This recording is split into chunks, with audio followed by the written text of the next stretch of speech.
United Nations Environment Program asked for a copy of my film a few months back, and I shipped them one. And within about 6 hours of receiving it, they gave me a call and said, we would like to invite this film to be shown officially at this conference. So that was a great honor, and I was very happy about that. And one of the main reasons is there's not much information coming out of Antarctica. There's lots of information coming out of the Arctic that's relatively accessible. But out of the Antarctic, we know very little. So it was very important that the delegates attending this conference see the film and be fully informed on the information that the film provides. Antarctica, the most undiscovered continent on Earth, and for very good reasons. But events are now unfolding here that may spell disaster for the rest of the world. We hear a lot about what's happening in the Arctic, about the polar bears and so on, and the Inuit. We don't hear a lot about what's happening in the Antarctic. Why do you think that is? Well, it's very difficult to get to, first of all. So filmmakers have a really tough time getting on all the various ships and planes and permits just to land there. And the scientists themselves who are stationed there doing the research, it's very difficult for them to get the information out.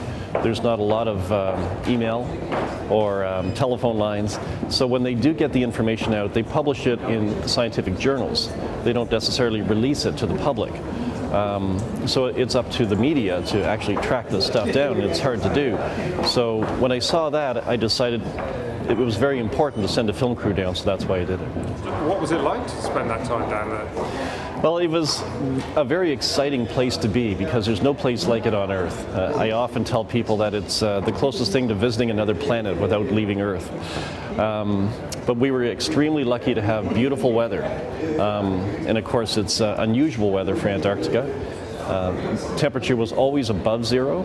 One day it got as high as 11 degrees Celsius. And that was one of the most striking things that I noticed. I've been in the Arctic a few times, and I've seen, the majestic icebergs standing triumphant, But down there, seeing water rolling off them, it almost looked like they were weeping. Just seeing that much water pouring off them.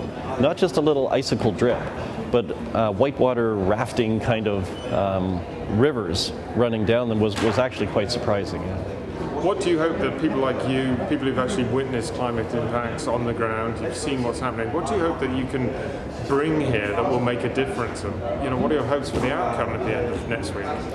Well, I think it's very important that the information that I reported on in the documentary reaches the decision-making delegates that are here.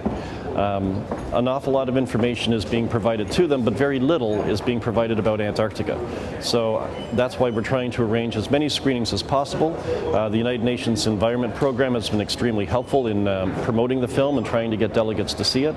We have close to 15 screenings booked now, and hopefully by the end of it, people will realize that the flooding that's about to come from the increasing sea levels as a direct result of the melting land ice in Antarctica is really a crucial, imminent crisis that needs to be addressed first and foremost. So I'm hoping a policy comes out that addresses that.